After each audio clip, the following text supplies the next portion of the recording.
فَيُخْبِرُ أَخْبَارًا صَدُوقٌ خَبِيرُهَا کہ جب لوگ یاد الہی سے غافل ہو جائیں گے تو وہ نبی آئے گا جس کا نام محمد ہوگا، اور وہ لوگوں کو بہت سی خبریں سنائے گا، سچا ہوگا اور باخبر ہوگا۔ اور پھر کبھی وہ اپنی حسرت اور آرزو کا اظہار کرتے ہیں کہ یا لیتنی شاہد فہواء دعوتی ان العشیرتی تبغی الحق خذلان کہ کاش میں اس وقت تک زندہ ہوں جب وہ لوگوں کو حق کی دعوت دیں گے اور ان کے قبیلہ والے اس حق کو رسوا کرنے کے ترقی ہوں گے۔ یعنی یہ بات تک معلوم تھی کہ لوگ آپ کی مخالفت تک بھی کریں گے۔ اچھا،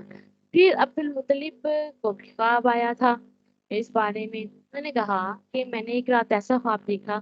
جس سے میں خوفزدہ ہو گیا، اور اس کی تعبیر کرنے کے لیے صبح صبح ایک کاہنہ کے پاس گیا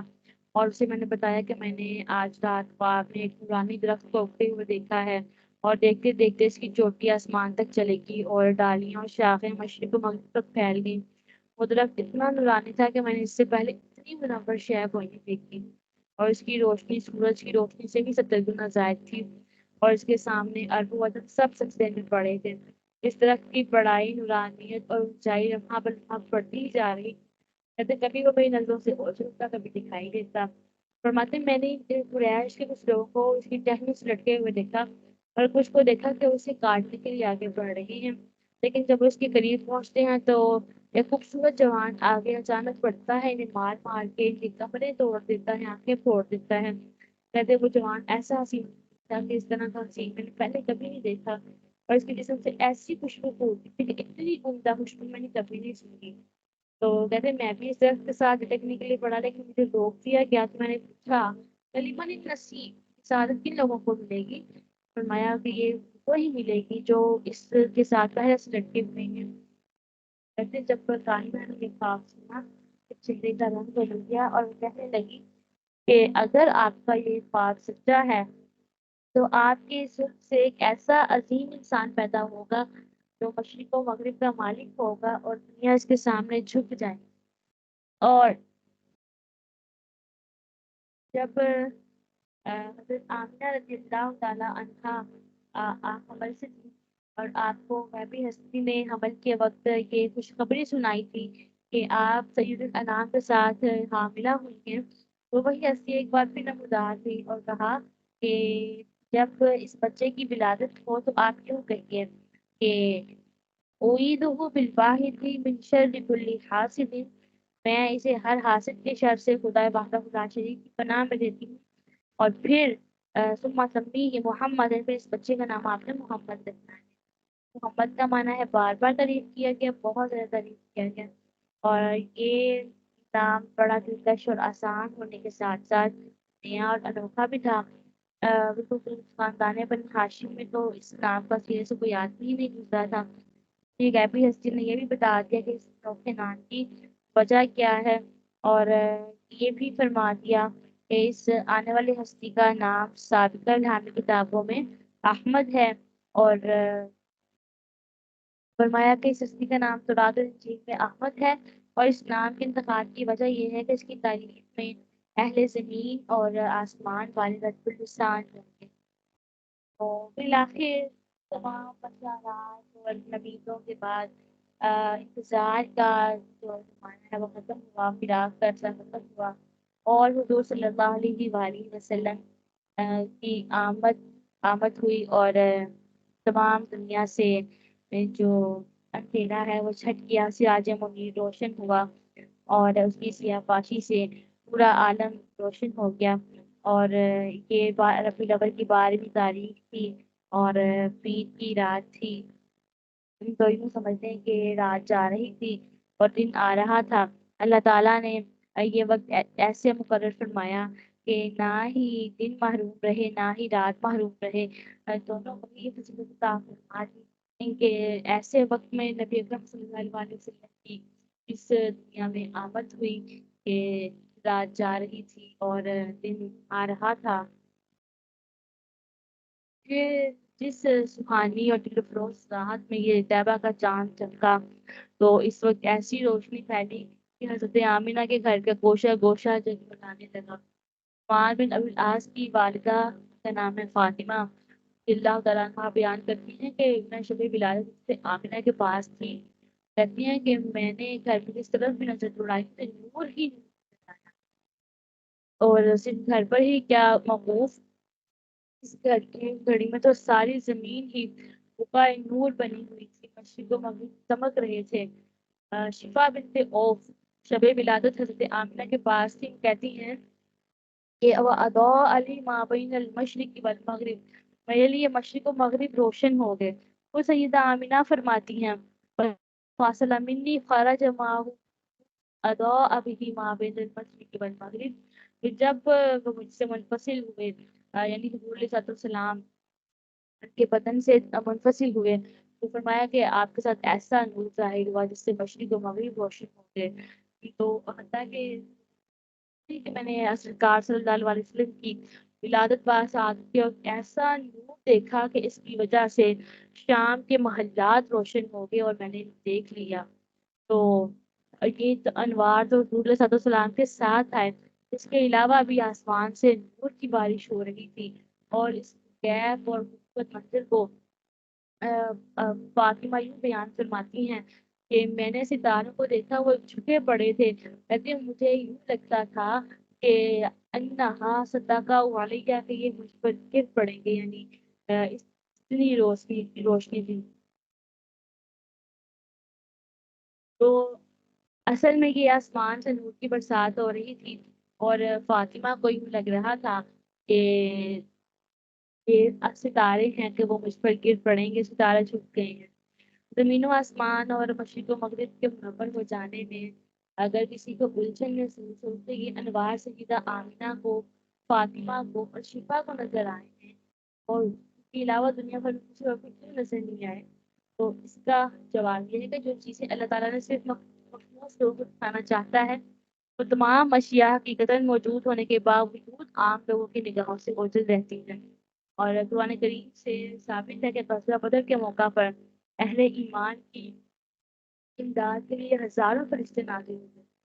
اور جیسے کہ قرآن مجید میں خمسۃ آلاف من الملائکہ، ہمارا رب 5,000 فرشتوں کے ساتھ تمہاری امداد میں، اور حدیث سے ثابت ہے کہ یہ فرشتے حقیقتاً اور عملاً جہاد میں شریک تھے اور قتال میں بھی مصروف رہے تھے۔ تو حضرت عبداللہ بن عباس فرماتے ہیں کہ غزوہ بدر میں ایک مسلمان مشرک کے تعاقب میں لگا ہوا تھا، اچانک اسے گھوڑا برسنے کی آواز آئی، ساتھ ہی کسی کو یہ کہتے سنا اقدم حیزوم اسلام کے گھوڑے کا نام ہے۔ تو اب جو اس بندے نے مشرک کی طرف نظر دوڑائی جس کا وہ پیچھا کر رہا تھا، تو دیکھا کہ وہ بالکل ختم ہوا پڑا ہے، اور گھوڑے کی شدید ضرب سے اس کی ناک کچلی گئی، چہرہ پھٹ گیا تھا، جسم گیلا پڑ چکا تھا۔ تو بعد میں اس شخص نے یہ واقعہ حضور صلی اللہ علیہ وسلم کے گوش گزار کیا، تو آپ صلی اللہ علیہ وسلم نے فرمایا کہ صدقتا، تم سچ کہہ رہے ہو، ذالک من مدد السماء الثالثہ، یہ امداد تیسرے آسمان سے نازل ہوئی۔ غرضے کے ہزاروں فرشتے شریک جنگ کے مشرکین پہ گھوڑے برس رہے تھے، مگر وہ نظر صرف اور صرف نبی کریم صلی اللہ علیہ وسلم کو اور آپ کے چند صحابہ کرام کو آئے تھے، ان کے علاوہ نہ مشرکین نے ان کو دیکھا اور نہ ہی دیگر صحابہ نے۔ اسی طرح شب ولادت واقعتاً آسمان سے بھی نور برس رہا تھا، زمین پر بھی برس رہا تھا، لیکن حجابات صرف حضرت آمنہ، فاطمہ اور شفا کی نگاہوں سے ہی ہٹائے گئے تھے، انہوں نے انوار دیکھے اور کوئی نہیں دیکھ سکا۔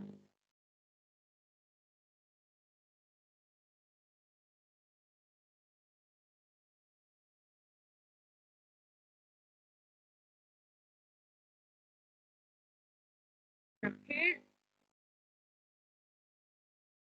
جب حضور صلی اللہ علیہ وسلم کی ولادت دنیا میں ہوئی تو آپ نے دونوں ہاتھ زمین پر ٹیکے ہوئے تھے، پھر زمین پر ہاتھ مار کر مٹی میں مٹی بھری اور سارا آسمان کی طرف دکھایا، اور بعض روایات میں گھٹنے ٹیکنے کا بھی ذکر ہے۔ اس انداز سے آپ کی ولادت کی خبر جب پھیلی تو قبیلہ بن لہب سے تعلق رکھنے والے ایک ماہر فال نے کہا کہ اگر یہ فال سچی ہے تو نومولود یعنی یہ نیا پیدا ہونے والا بچہ روئے زمین پر غالب ہوگا۔ اور جب نبی اکرم صلی اللہ علیہ وسلم کی ولادت ہوئی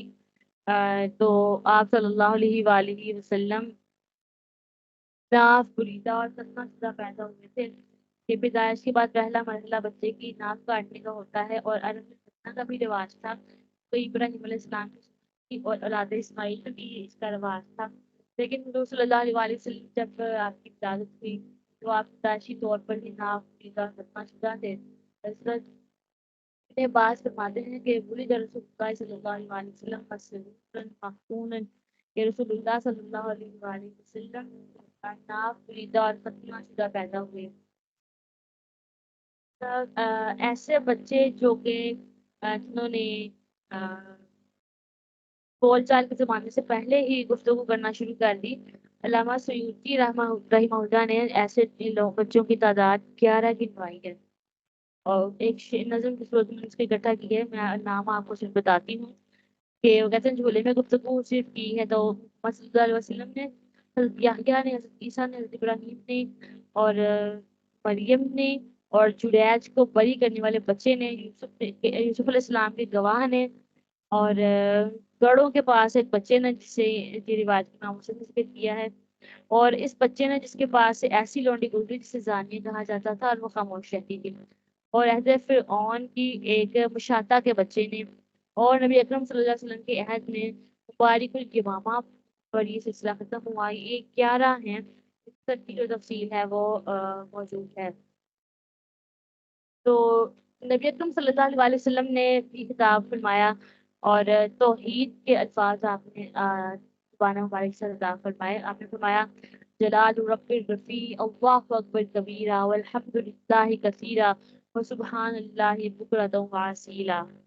یہ آپ کا پہلا کلام تھا۔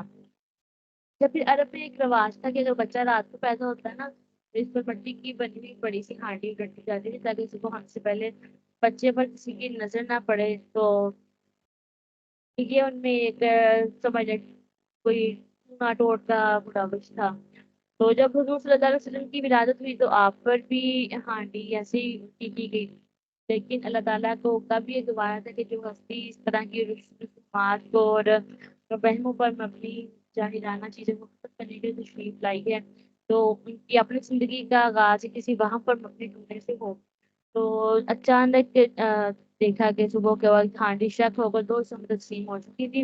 اور حضور صلی اللہ علیہ وسلم کی نگاہ آسمان کی طرف اٹھی، اور حضور صلی اللہ علیہ وسلم کی پیدائش کے وقت عبد المطلب طواف خانہ کعبہ میں مصروف تھے۔ حضرت آمینہ نے جب پوتے کی ولادت کی اطلاع دی تو خوشخبری سن کر اسی وقت وہ گھر میں آئے، اور حضرت آمینہ انہیں دیکھتے ہی کہنے لگی یا ابو الحارث لکا مولود عجیب، کہ اے ابو الحارث آپ کے گھر ایک بڑا عجیب بچہ پیدا ہوا ہے۔ تو عبد المطلب سمجھے کہ شاید عجیب الخلقت بچہ پیدا ہو گیا، اس سے خوفزدہ ہو کر پوچھا علیہ بشرا سویہ، صحیح سالم نہیں ہے؟ حضرت آمینہ نے کہا نہیں، یہ بات نہیں ہے، بلکہ اس کی ولادت کا انداز تعجب خیز ہے، اور بوقت ولادت جو کچھ پیش آیا وہ واقعات بیان کر دیے۔ تو عبد المطلب نے پوتے کو اٹھا کر سینے سے لگایا اور اللہ کے گھر میں حاضر ہوئے، اور عرب کی تو گھٹی میں یہ شاعری پڑی ہوئی تو انہوں نے بالبدی اشعار کہے الحمد للہ الذی اعطانی ھذا الغلام الطیب الارضان، کہ سب تعریفیں اللہ کے لیے ہیں جس نے مجھے پاک دامن بیٹا عنایت فرمایا، جو جھولا قد ساد فی المہدی علی الغلمانی اعیذہ بالبیت الارکانی، جو جھولا جھولنے کے زمانے سے تمام بچوں کا سردار لگتا ہے، اور میں اسے ارکان والے گھر کے یعنی کعبہ کی پناہ میں دیتا ہوں۔ حتی اراہ بالغ البنیانی اعیذہ من شر ذی شنعانی، کہ میں اس کے لیے پناہ مانگتا ہوں ہر بغض رکھنے والے سے اور ہر حاسد سے، یہاں تک کہ میں اسے جوانی تک پہنچتا ہوا دیکھ لوں۔ تو یہ پہلی نعت صلی اللہ علیہ وسلم کی دنیا میں جلوہ آرا ہونے کے بعد کہی گئی، اور رسول اللہ صلی اللہ علیہ وسلم کی آمد پر ایوان کسریٰ میں زلزلہ آیا، اور اس کے جو کنکریں ہیں وہ گر گئے۔ کسریٰ کسی ایک بندے کا نام نہیں تھا بلکہ ایران کے ہر حکمران کو کسریٰ کہا جاتا ہے، اور جس طرح روم کے ہر بادشاہ کو کیسر، مصر کے ہر بادشاہ کا فرعون کہا جاتا ہے، اور جس کسریٰ کے دور میں یہ واقعات پیش آئے تھے اس کا نام نوشیروان تھا۔ تو جب نبی اکرم صلی اللہ علیہ وسلم کی اس دنیا میں آمد ہوئی تو کفر و شرک کے ایوانوں میں تہلکہ مچ گیا، کسریٰ کے محل کے 14 کنگرے ٹوٹ کر گر پڑے، بحیرہ تبریہ کا پانی گھٹ گیا، شام کی وادی سباوا کا پانی رک گیا، تم کے پاس بہنے والا دریائے ساوا کا پانی زمین پر دھنس گیا، اور 1000 سال سے روشن مقدس سال جس کی ایرانی پوجا کیا کرتے تھے وہ بھی اچانک بجھ گئی، اور متعدد منقدوں میں نصب جو بڑے بڑے شاندار کے تھے وہ تھرتھرا کر گر پڑے۔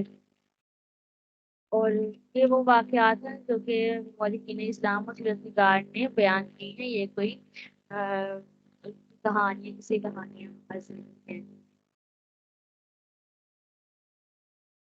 کہ انتہائی مضبوط اور مستحکم محل کا ڈگمگا جانا، اس کی خوبصورتی میں اضافہ کرنے والے باعث کنگروں میں 14 کا گر پڑنا، یہ ایسا واقعہ تھا جس نے کسرا کو ہلا کے رکھ دیا تھا۔ پہلے تو اس نے کوشش کی کہ اس خبر کو پوشیدہ رکھا جائے اور کسی کا اس سے ذکر نہ کیا جائے، پھر سے خیال ہے کہ ایسی باتیں چھپ سکتی نہیں ہیں۔ جس نے اپنے وزراء کو اور مملکت کے دیگر عہدیداروں کو جمع کیا اور سے کہا کہ میں پتہ میں نے آج بھی گوگل ہے، اس نے نہیں ہمیں تو نہیں ہونے کا پتہ ہے۔ تو بادشاہ نے کہا کہ بھئی آج محل میں ایسے گرے گرے ہیں اور محل زلزلہ اس میں آیا ہے، اور اس میں کسی دوران پھر یہ بھی اطلاع آئی کہ بھئی آتش کدے میں جو آگ روشن تھی، جو 1000 سال طویل عرصے سے کبھی بھی نہیں بجھی تھی، وہ بھی بجھ گئی ہے۔ پھر ایلیا سے آئے ہوئے کاشف نے اطلاع دی کہ دریائے ساوا کا پانی خشک ہو گیا ہے۔ شام سے اطلاع آئی کہ وادی سماوا کا پانی بند ہو گیا ہے۔ تبریہ سے اطلاع آئی کہ تبریہ خشک ہو گیا ہے۔ تو ون آفٹر دی ادر اس طرح کی جو باتیں جب سننے میں آئیں ان تو